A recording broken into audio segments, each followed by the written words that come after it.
কোরআন তেলাওয়াত বন্ধ হয়ে গেছে, কোরআন তেলাওয়াত নাই, এই জন্য বরকত নাই। আগে রুজি করতে একজনে রুজি করতে, বাপে রুজি করছে, ছেলে সন্তানও বেশি ছিল। এক একটা পরিবারে নারী পুরুষ মিলাইয়া 10 জন 12 জন, 5 জন ছেলে 5 জন মেয়ে, কারো ঘরে 7 জন ছেলে, 4 জন 5 জন মেয়ে, 10 জন 12 জন 15 জন ছেলে মেয়ে মিলাই।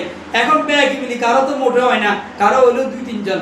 এরপরে ওই স্বামীও রুজি করে, স্ত্রীও রুজি করে, এরপরে মুরগি ডিম আর মাংসও ডিম পাড়েন, কবুতরও হালেন, তারপরে যাইয়া বাপের বাড়ি থেকেও সহযোগিতা পার।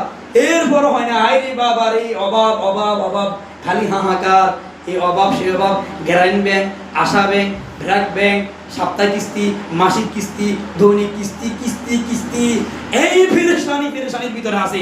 তার কারণ কি? বরকত বন্ধ হয়ে গেছে। তো বরকত বন্ধ, কোরআন তেলাওয়াত নাই, কোরআন তেলাওয়াত নাই, কোরআন তেলাওয়াত যেহেতু নাই, এই জন্য বরকত কি? বন্ধ। আল্লাহর হাবিব বলেন, কোরআন তেলাওয়াত করবে, কোরআন তেলাওয়াত রহমত, যে ঘরের ভিতরে কোরআন তেলাওয়াত হবে, এই ঘরের ভিতরে রহমত নাযিল হয়।